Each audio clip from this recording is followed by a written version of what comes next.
आ चुके हैं। यज्ञों के पीछे मूलतः किस तरीके से सहयोग लिया जाता है, आपके यज्ञ को शामिल किया जाता है और इसमें आपने कितने यज्ञ करा दिए, अब आगामी समय में आपका हरिद्वार में कुंभ होने जा रहा है, किस तरीके से व्यवस्था किया? सबसे पहले आपके चैनल के माध्यम से आपके जितने भी दर्शक हैं उन सबको नमस्कार। जय श्री बद्री विशाल। भगवान बद्रीनाथ जी से आप सबकी मंगल कामना करते हुए, सर्वे भवन्तु सुखिना की कामना करते हुए कि सारे जितने भी संसार के लोग हैं सभी लोग सुखी रहें, संपन्न रहें और भगवान की कृपा का प्रसाद हमेशा प्राप्त करते रहें। हाँ, मैं हमेशा अति विष्णु महायज्ञ का एक अनुष्ठान लेकर के अपने जीवन में चलता हूँ और हमारे देश के अमर वीर बलिदानियों की पुण्य स्मृति में, उनकी याद में इस प्रकार अति विष्णु महायज्ञ करता हूँ। आज तक अभी 35 महायज्ञ हो गए हैं और इस यज्ञ में 108 हवन कुंड बनते हैं। इस यज्ञशाला में 200 बाई 200 की यज्ञशाला बनती है और 108 हवन कुंड बनते हैं, उसमें तैयार किए जाते हैं। 1200 विद्वान पंडित उसमें होते हैं जो इस यज्ञ के कार्य को निर्विघ्नता से संपन्न करवाते हैं अपने वेद मंत्रों के द्वारा, वैदिक मंत्रों के द्वारा। उसमें रामचरितमानस का भी पाठ होता है, उसमें श्रीमद् भागवत जी का भी पाठ होता है, उसमें श्रीमद् भगवत गीता जी का भी पाठ होता है। हर प्रकार के देवी देवताओं का आवाहन किया जाता है। इस प्रकार की यज्ञशाला बनाई जाती है और ये उसी यज्ञशाला की बहुत सारी विशेषताएं हैं। जैसे हम हर प्रत्येक तीर्थों में, भारत के कोने कोने में तीर्थों में जाते हैं, स्नान करते हैं और तीर्थों में जाके उन तीर्थ के जो प्रधान देवता होते हैं, जैसे हम रामेश्वरम जाएंगे तो रामेश्वरम में सागर समुद्र का स्नान करते हैं। फिर वहां पर अंदर रामेश्वर में भगवान शिव के दर्शन से पहले 24 वहां पर ऐसे कुएं हैं जिसका स्नान होता है। तीर्थ यात्री सभी 24 कुएं का स्नान करते हैं, फिर पवित्र होके पूरे उसी तरह से पूरे गीले भीगते हुए भगवान शिव का, रामेश्वर भगवान का दर्शन करते हैं। और उस वक्त दर्शन करते हुए जो हमारी मनोकामना, जो हमारे मन के भाव होते हैं वो हम व्यक्त करते हैं, वो हम प्रार्थनाएं करते हैं। तो ऐसे हमारी मनोकामनाएं पूर्ति के लिए हम लोग तीर्थों में जब जाते हैं तो प्रार्थनाएं करते हैं। तो मैं सभी तीर्थों में जाकर के सागर का जल, वहां के तीर्थ स्थान की मट्टी और वहां के तीर्थ स्थान के मंदिरों के पुष्प लेकर के सारे भारतवर्ष के तीर्थों के जल और मट्टी और पुष्प को ला करके आवाहन करके, वो सारे मेरे पास भारत के सभी तीर्थों की नदियों का जल और मट्टी और पुष्प रखता हूँ। तो यज्ञशाला में उनको सबको प्रतिष्ठित करते हैं। वो सभी देवी देवता जो तीर्थ स्थान होते हैं उनको हम लोग विधिवत आवाहन करते हैं और उसमें आवाहन करके उनको यथा हमारी जो सुविधाएं होती हैं, जो हमारे पास जैसा जैसा सुविधाएं होती हैं, साधन होते हैं, हम उनको स्थान देते हैं और फिर उसके बाद उनकी पूजा करते हैं। तो इस तरह से यज्ञशाला की विशेषता जो बताई कि तीर्थ जितने भी होते हैं उसकी मट्टी, उसका जल, उसके पुष्प और वहाँ के तीर्थ के जो प्रधान देवता हैं, इष्ट देव हैं, उनका आवाहन करके उस यज्ञशाला को सुशोभित करते हैं देवी देवताओं के द्वारा और तीर्थों के द्वारा।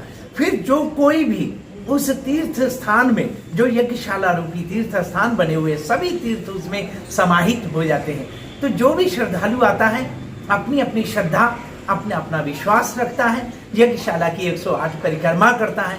जब हम रामेश्वरम जाकर के उस प्रकार का दर्शन करते हैं और मनोकामना की पूर्ति की कामना करते हैं तो यज्ञशाला में दर्शन करके और उसकी 108 परिक्रमा करके वही फल उसको श्रद्धालु को मिलता है।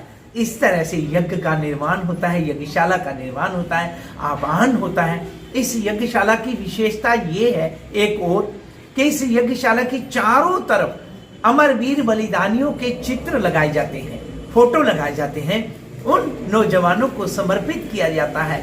ये अति विष्णु महायज्ञ जिन्होंने अपने प्राणों की आहुतियां देश के खातिर, देश के सुरक्षा के लिए, व्यवस्था के लिए अपने प्राणों की आहुतियां दी, उनको हम अति विष्णु महायज्ञ ये समर्पित करते हैं, उनकी स्मृति में यज्ञ करते हैं, उनको समर्पण करते हैं। और इस यज्ञशाला में सभी जितने भी हमारे देश के वीर बलिदानी, उनके परिजन, उनके परिवार, उनको हम सबको निमंत्रण दे करके बुला करके लाते हैं और यज्ञशाला में उनके द्वारा आहुतियां दी जाती हैं उन नौजवानों को जिन्होंने अपने प्राणों की आहुतियां इस देश के लिए, भारतवर्ष के लिए दी।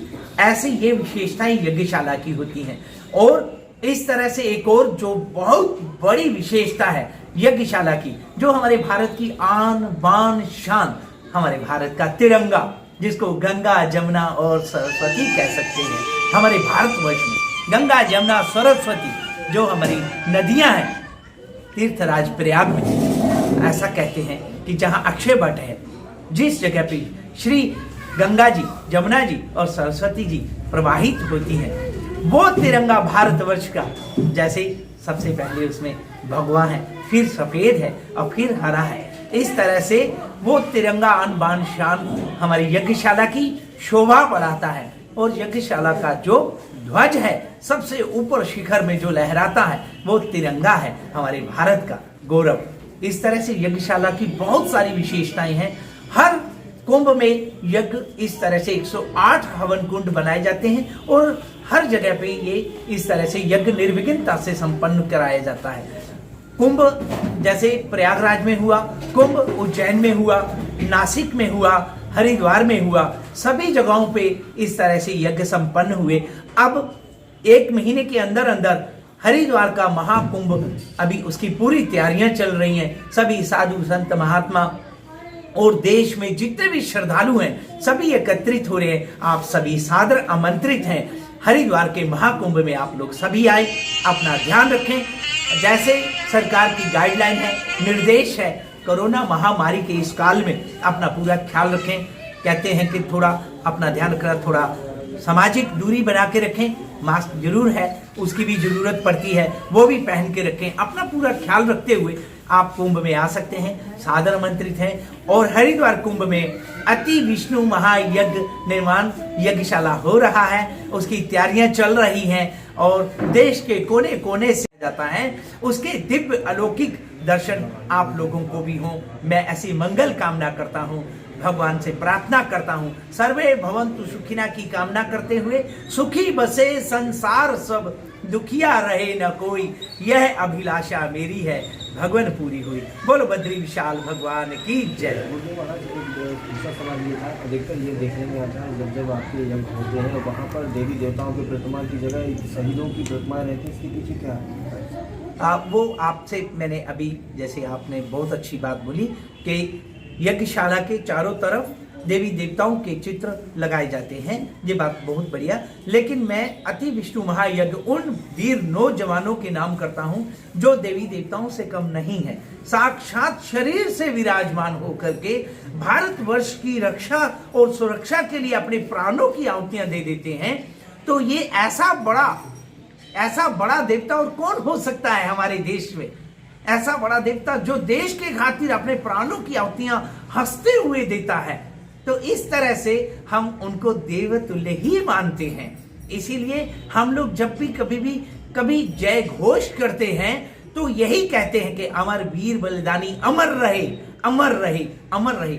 अमर रहे का मतलब आप हम सब जानते हैं कि देवता हमेशा अमर हैं, वो कभी मरते नहीं, क्योंकि उन्होंने अमरत्व को प्राप्त किया है। इसीलिए हमारे देश के नौजवान जो है वो भी हम सबकी भावनाओं में, हम सबके हृदय में देश के खातिर जिन्होंने प्राणों की, उन्होंने बलिदान हुए, आहुतियां दी, वो सब देश के लिए आज भी अमर हैं। इसीलिए हम उनको याद करते हैं, चित्र लगा करके उनको देखते हैं। जितने वो उनका जब चित्र लगा होता है तो देश के नौजवान, हमारे भाई बहन या और श्रद्धालु जब आते हैं यज्ञशाला में दर्शन करने के लिए, तो वो देखते हैं ये है हेमराज, उसकी शक्ल, उसका सूरत, उसका चेहरा हमारे सबके हृदय में, हमारी आंखों में आना चाहिए कि ये नौजवान हमारे देश के लिए इसने प्राणों का बलिदान दिया। इसी तरह से ये चित्र लगाए जाते हैं कि सभी लोग आए, अपना इस तरह से श्रद्धा व्यक्त करें, श्रद्धांजलि दें उनको कि ये नौजवान है, अच्छा ये नौजवान है, ऐसे देखें और उसको देख करके नतमस्तक हों।